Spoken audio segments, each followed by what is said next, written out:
There are many purposes of it. And one is that Morocco has a decent claim here that the world needs to know how many Sahrawis are living in the camps and how many are not living in the camps as part of the overall censusing of the population that would lead to an eventual referendum, if that ever happens, although Morocco's been blocking it for years now, or, any other final disposition of these refugees. The problem with what he's saying is that it's Morocco that created the refugee problem in the first place by imposing its own sovereignty with the Green March in 1975, in which Moroccan citizens marched about 10 miles into the territory and Moroccan tanks kept rolling to take over the entire territory, which nearly doubles the size of Morocco. After the UN General Assembly had come down with a series of decisions, basically allowing Sahrawis to vote on their future, either independence or attachment to the Moroccan state. And that's still the position of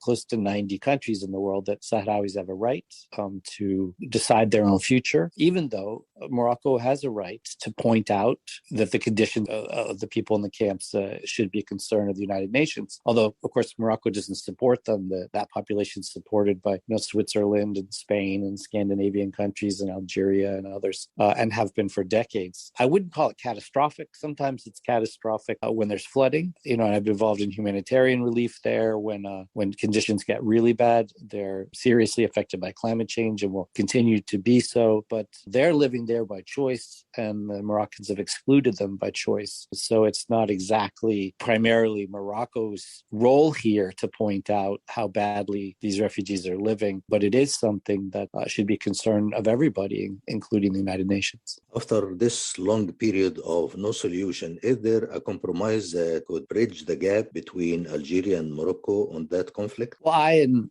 many other experts on this issue have all kinds of ideas.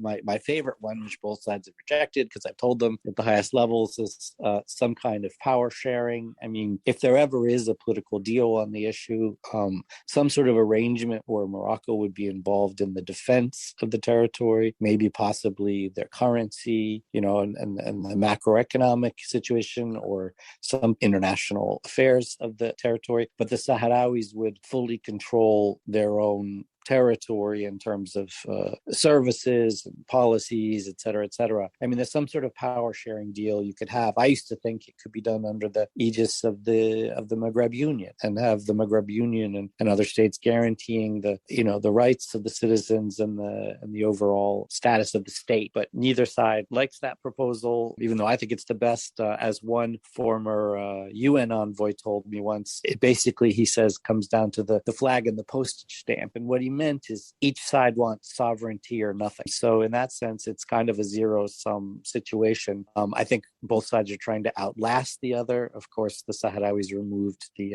ceasefire in October of 2020 after the Moroccans had made incursions into their territory to go after peaceful protesters who were blocking the new Moroccan highway, which leads towards Africa, so of commercial importance to Morocco. And so we've been in this low-intensity conflict since then, and there really isn't any momentum towards a solution at this time, although we can always hope for the best.